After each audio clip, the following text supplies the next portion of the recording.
And now, from 12 Studios, this is News 12 Now. Today is Monday, October 14th. Welcome to News 12 Now. I'm Kylee Dedmon. Indigenous Peoples Day is today. The holiday was made official by President Joe Biden in 2021 to recognize Native American heritage and contributions, but some places still mark the day as Columbus Day. The Federal Reserve and banks are closed today, but trading markets are still open.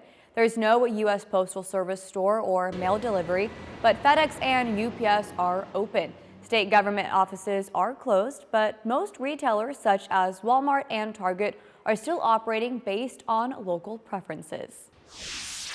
And an extraordinary discovery dating back more than 200 million years could help explain the rise of the dinosaurs.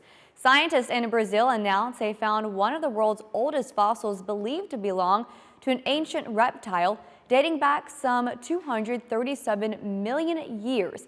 A paleontologist on the dig said the fossil was identified as a new Siosaurid, an extinct group of reptiles unearthed in a rock layer going back to the Mesozoic era, which begins with the Triassic period. This area is known as the Age of Reptiles because reptiles, and particularly dinosaurs, were the dominant land-dwelling vertebrate animals at the time. And stay aware, Texoma, we have some new burn bans to tell you about. Cook County is under an outdoor burn ban, saying it will continue until conditions improve. And Carter County has also announced a new burn ban, saying it will last for the next 7 days. Well, meteorologist Briggs is with us now. And Brian, we don't have any rain on the 7 days, so that's not helping the current burn bans that we have in place, and then the 2 that we just got added today. Yeah, definitely not a good situation, especially when we start stirring up those winds a little bit more, because we are already very extremely dry out there, and we're finally cooling off. But really, most of the month so far has been very hot and very dry, and that has stressed out the vegetation across Texoma. So yeah, that fire weather, not very good. Temperature-wise, though, this afternoon, very comfortable across Texoma, because we did have another front roll through early this morning, and it is notably cooler from this time yesterday. So all in all, it's trying to feel more like fall instead of August, which has been here since pretty much July. So that's the thing. We will be seeing more nice weather coming up here. We get a very nice day today with temperatures in the upper 70s to lower 80s. The problem is, though, it's just, again, we're dry. So beautiful today, but we have some big temperature swings. Temperatures will try to climb back to the upper 80s to lower 90s tomorrow, believe it or not. But then we see a big drop behind that, and it's going to feel very fall-like Wednesday and Thursday. And then we'll look at the long range to see, is there any sort of rain coming our way, which will break all of the details down coming up in your full forecast. And of course, we'll show you the latest list of all those burn bans coming up here in just a little bit. Until then, back to you, Kylie. All right, thank you, Brian. The search is continuing for a missing Texas mother as new details come out about her husband's history. Christina Coleman reports. 51-year-old Suzanne Simpson, a luxury realtor and mother of 4, vanished last weekend. What is unusual is that this was a woman who worked and was very dependable and loved her children and was always in contact with her children and her family and her friends. And suddenly that stopped after Sunday night. Authorities released this photo of Simpson, hoping it could help with their investigation. She lives in the San Antonio suburb of Olmsted Park. This photo shows Simpson leaving a country club in Alamo Heights just outside San Antonio hours before she disappeared. We want people to have seen that photo and say, you know what, I think we saw her. I think we saw her. And maybe she's in that same clothing. We don't know. Maybe she was in distress. We don't know that. But we want the public to have seen her and say, you know, I recognize her. Suzanne's husband, Brad, was arrested Wednesday on unlawful restraint and family violence charges. Authorities did not say the charges are related to Suzanne's disappearance. A neighbor claims he saw the couple in a physical fight and heard screams from outside the couple's home Sunday night. The two have been married for 22 years. Authorities say Brad Simpson did not attend a follow-up interview with police as they continue to investigate his wife's disappearance. He still has not cooperated. We would love for him to give us some information because we're searching for her. The children have reached out and we're cooperating with them to try to get try to get as much help as we can. The U.S. Marshals place a detention hold on Brad Simpson. He remains at the Bexar County Jail on a bond totaling $2 million while authorities continue to search for his wife. He has a bond hearing scheduled for Tuesday. Christina Coleman, Fox News. And there were problems with the emergency alert system during a deadly chemical leak in Texas. Deer Park emergency management officials say they experienced technical issues with the code red emergency notification system during the incident Thursday at the PMEX facility. It killed 2 workers, injured dozens of others, and prompted shelter-in-place orders for nearby residents. Emergency management officials say they were able to work around the tech issue and get notifications about the chemical leak out to the community. The problem has since been resolved and systems are working properly.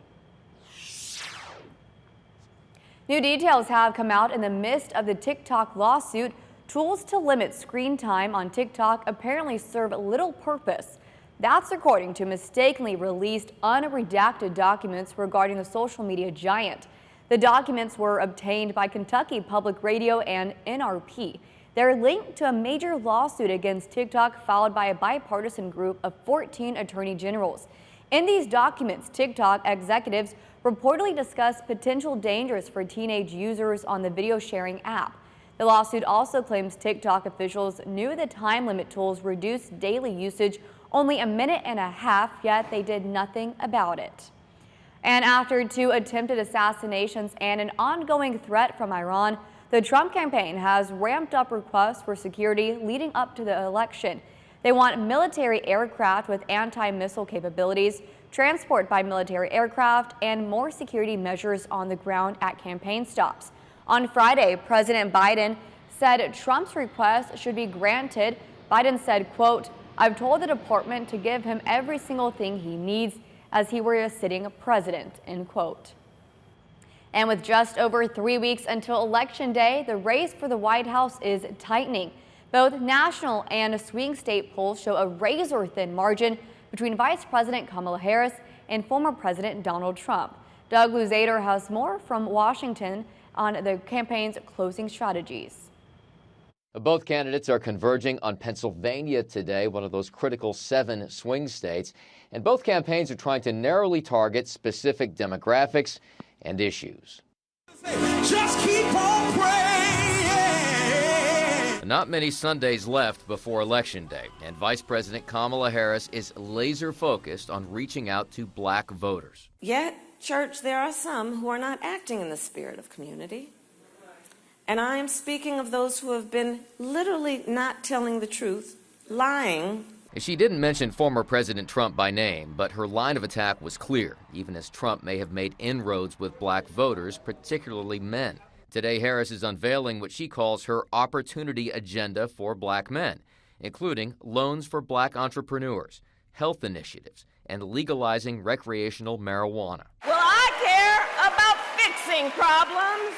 After a post-convention bounce, Harris has seen some of her lead dissipate. Right now, if you look at the Real Clear Politics average of the swing states, Donald Trump leads in 6 of the 7. And while it's still the definition of a dead heat, that sort of implies that the former president has momentum. And Trump spent part of the weekend, surprisingly enough, in California on Saturday. Not exactly a swing state. But the next day, he was in Arizona, promising more border agents and returning to his signature issue, immigration. And I'm hereby calling for the death penalty for any migrant that kills an American citizen or a law enforcement officer.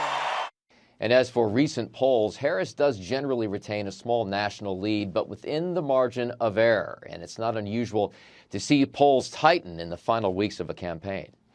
In Washington, Doug Luzader, Fox News. The United Nations says no food has entered northern Gaza since October 1st, putting 1 million people at the risk of starving.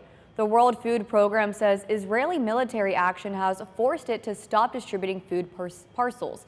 It's not that food is unavailable. The WFP says 100,000 tons of food aid is positioned at various corridors such as Ashed, Egypt, or Jordan. That's enough to feed more than 1 million people for 5 months, but most of it is prevented from going in by the closure of closed crossing points and disruption to transport routes. The Pentagon says it's sending American troops to Israel along with a new missile system to help protect as tensions with Iran escalate. The announcement comes as Hezbollah militants killed 4 Israeli soldiers in another strike. CBS's Rami Incasino has the latest from Tel Aviv.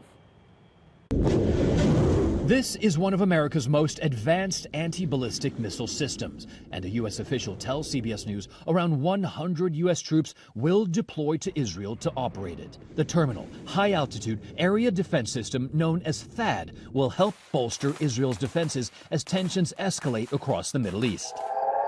The green light, straight from President Biden, comes after Hezbollah militants in Lebanon launched a deadly drone attack Sunday, killing 4 Israeli soldiers and wounding several dozen more. It hit the dining hall at a military base for new recruits.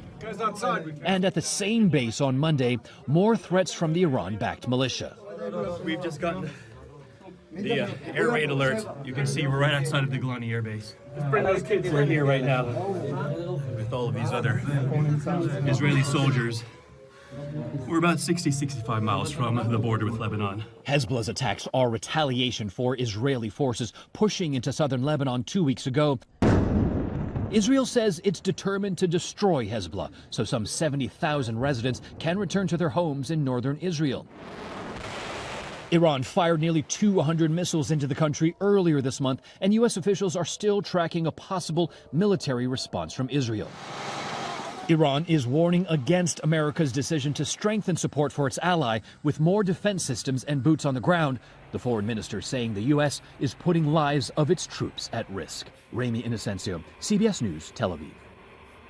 Thank you for watching today's News 12 Now. Make sure to subscribe so you find out why Texoma turns to us. You can also follow us on Instagram and Facebook, where you'll see more social media exclusive content. Want more News 12 Now? Watch us live every weekday through the KXII app on your phone or TV and through our website.